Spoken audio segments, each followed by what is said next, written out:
ಈ ಒಂದು ಕಿರುಚಿತ್ರನ ನೋಡಿದಾಗ ನಿಮ್ಗೆ ಯಾವ ಭಾವನೆ ಆಯ್ತು? ನಮಗೂ ಅಷ್ಟೇ ಭಾವನೆಗಳಾಯ್ತು.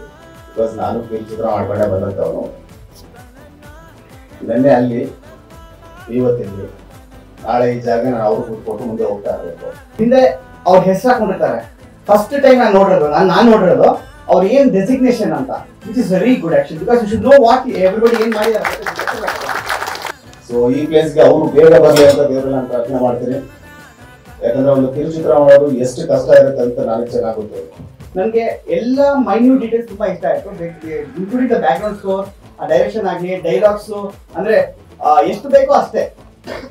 ತುಂಬಾ ಓವರ್, ಫಾರ್ ಎಕ್ಸಾಂಪಲ್ ಎರಡನೇ ಫಿಲ್ಮ್ ಅಲ್ಲಿ ಲೈಫ್ ಅಲ್ಲಿ ಹೀರೋ ಇಂಟ್ರೊಡಕ್ಷನ್ ಇತ್ತಲ್ಲ, ಅಷ್ಟು ವಿಸಲ್ಗಳು, ಆ ಡೈಲಾಗ್ಸ್ ಜಾಸ್ತಿ ಇಲ್ಲ, ಸಿಂಪಲ್ ಆಗಿದೆ, ಬಟ್ ಸ್ಟಿಲ್ ಆ ವಿಸಲ್ಗಳು ಬಂತು.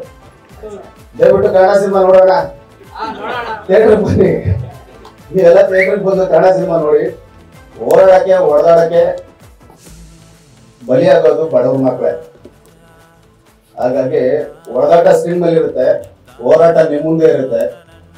ದಯವಿಟ್ಟು ಬಡವ್ರ ಮಕ್ಕಳನ್ನ ಮುಂದೆ ಬಿಡಿ ಸ್ವಲ್ಪ. ಒಂದು ಖುಷಿ ಇದೆ ಏನು sir, I might talk more but still 1 minute ಹೇಳ್ಕೊಂತೀನಿ.